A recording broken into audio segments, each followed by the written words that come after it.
Hey there, retro gamers! You're probably familiar with the PlayStation 1's vast library of games, but have you ever stumbled upon Firemen 2, Pete and Danny? Released exclusively in Japan back in 1995, this sequel to the Firemen on the Super Famicom is a hidden gem that still holds up today.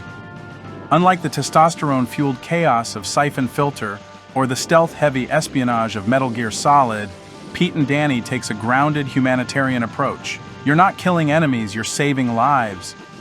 You play as Pete, a disciplined firefighter, accompanied by Danny, your more impulsive partner, as you navigate a burning complex, battling not only flames, but environmental hazards, explosions, and the ticking clock. The isometric perspective gives it a distinctive, almost strategy RPG look, setting it apart from the over-the-shoulder action of the time. Movement is a bit stiff by modern standards, but the game compensates with tight-level design and a sense of escalating urgency that rivals even Resident Evil's best moments, minus the zombies. The sound design deserves praise. The roar of fire, the panicked voices, the eerie quiet between eruptions, it all creates a thick, anxious atmosphere. It's not cinematic in the Final Fantasy VII sense, but it's immersive in a grounded, believable way. From a 2025 perspective, Pete and Danny's pixel art meets early 3D aesthetic holds a certain nostalgic weight. It's raw, but not lazy. The environments feel lived in, offices, lobbies, mechanical rooms, all giving you the impression that this could be a real place now consumed by disaster. Compare that to the often abstract worlds of early 3D games like Jumping Flash or Kingsfield, and you begin to appreciate the clarity and intent behind the design. The relationship between Pete and Danny, though simple, adds a refreshing human element. Danny's emotional outbursts contrast with Pete's measured discipline, almost like a buddy cop film dipped in gasoline. While Metal Gear was spinning its tangled web of nuclear conspiracies, Fireman 2 was telling a humble story of self-sacrifice and public service.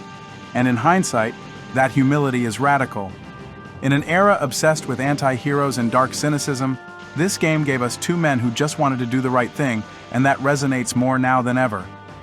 Fast forward to today, and the gaming landscape is saturated with photorealism, open worlds, and branching narratives. But there's a hunger again for purity, tight, focused experiences that don't waste your time.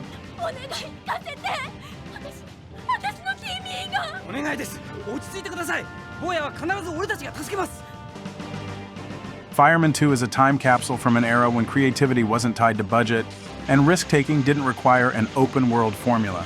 It's comparable, in spirit, to modern indie games like Signalis or Lone Survivor, where limited resources force precise storytelling and gameplay design. In that sense, Fireman 2 feels like a precursor to today's indie renaissance. It was an indie game before that term meant anything. Pete and Danny may not have received global acclaim or localization, but it's a shining example of what the PlayStation era could do when it took itself seriously, but not cynically.